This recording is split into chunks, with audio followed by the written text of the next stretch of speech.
আজকের পর্বে আমরা একটু অন্যরকম আলোচনা করব। মানে কয়েকজনের সাথে কথা বলে কিছু নোট ঘেটে দুটো জেলা, লালমনিরহাট আর কুড়িগ্রাম, এগুলো নিয়ে কিছু ইন্টারেস্টিং জিনিস উঠে এসছে। হ্যাঁ, মানে এই সূত্রগুলো থেকে পাওয়া তথ্যগুলো বেশ অন্যরকম। ঠিক।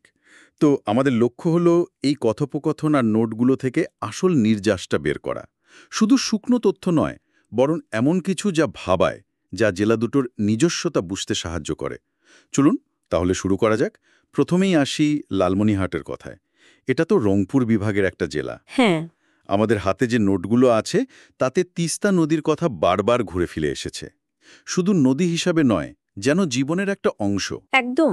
যেমন একজন বলছিলেন শীতের শুরুতে তিস্তার জল কখন নামবে সেটার উপর নির্ভর করে তাদের এক বিশেষ ধরনের মাছ ধরার প্রস্তুতি শুরু হয়। মানে এটা নাকি প্রজন্মের পর প্রজন্ম ধরে চলে আসা একটা ব্যাপার। দারুণ তো। তিস্তা ব্যারাজ, হাতিবান্ধা, পাটগ্রাম নামগুলো পরিচিত, কিন্তু আমার মনে হয় তিস্তার পারে জীবনের এই ছোট ছোট ছবিগুলোই আসল আকর্ষণ। ঠিক তাই। আর ওই সূত্রগুলোতে কিন্তু শীতের অতিথি পাখির কথাও বেশ জোর দিয়ে বলা হয়েছে। শুধু যে অনেক পাখি আসে তা নয়, হ্যাঁ, মানে নির্দিষ্ট করে কয়েক রকম হাঁস, ছোট পানকৌড়ির কথা বলা আছে, যেগুলো নাকি ডিসেম্বরের মাঝামাঝি তিস্তা ব্যারাজ এলাকায় বেশি দেখা যায়। আচ্ছা আচ্ছা।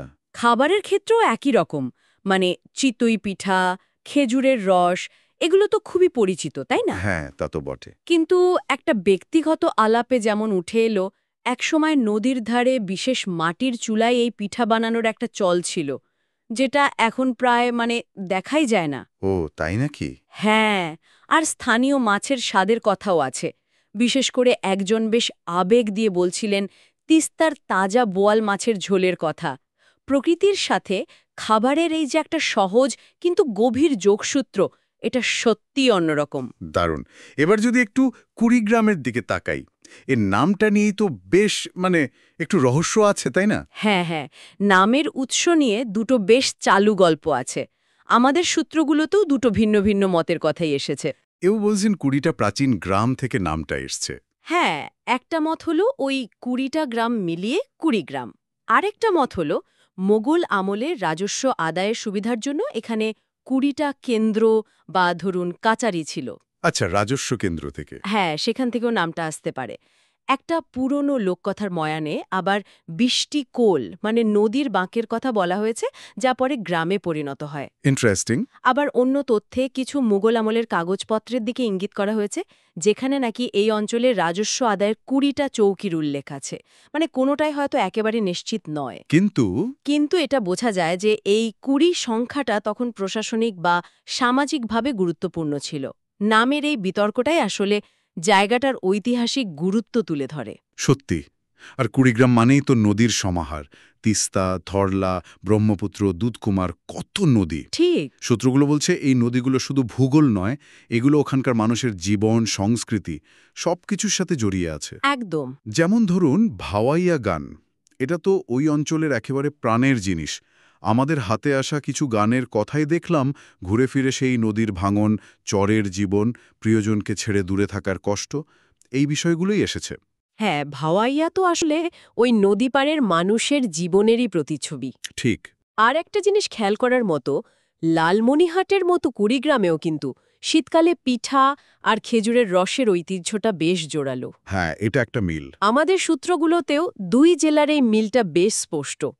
তিস্তা নদী যেমন দু জেলাকেই ছুঁয়েছে, তেমনি এই শীতের পিঠে পুলির ঐতিহ্যও যেন একটা অদৃশ্য সাংস্কৃতিক সেতু তৈরি করেছে। তাহলে দেখুন সব মিলিয়ে যা দাঁড়ালো, লালমনিরহাট পরিচিত তার তিস্তা কেন্দ্রিক জীবনযাত্রা আর অতিথি পাখির জন্য।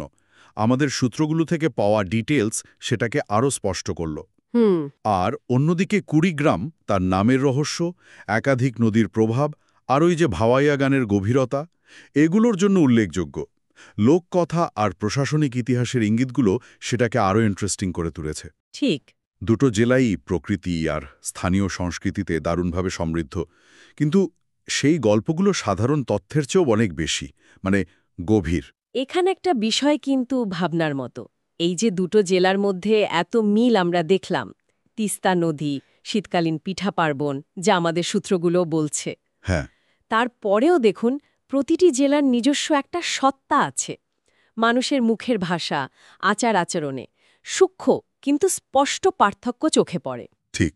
প্রশ্নটা হলো, এই মিলগুলোর পাশাপাশি এই স্বতন্ত্র বৈশিষ্ট্যগুলো কিভাবে এত স্পষ্টভাবে টিকে থাকে, কিভাবে বিকশিত হয়? মানে একই নদীর জল হাওয়াতেও তাদের নিজস্বতাটা বজায় রাখার রহস্যটা কি? সত্যি ভাবনার বিষয়। আর এই পুরো আলোচনা থেকে আমার মনে একটা প্রশ্ন ঘুরছে। এই যে নদীগুলো যায় দুই জেলার এত কিছুর সাথে জড়িয়ে, এদের প্রভাব আসলে ঠিক কতটা গভীরে? আমাদের সূত্রগুলো হয়তো জীবনযাত্রা, অর্থনীতি, সংস্কৃতির কিছু দিক সামনে এনেছে, কিন্তু এমন আরও কত না বলা কথা, কত অনালোচিত গল্প হয়তো এই নদীগুলোর বাঁকে বাঁকে মানে লুকিয়ে আছে, যা আমরা এখনো জানি না। হয়তো তাই। এই নদীকেন্দ্রিক জীবনধারার পুরো ছবিটা বুঝতে হলে হয়তো আরও অনেক গভীরে যেতে হবে।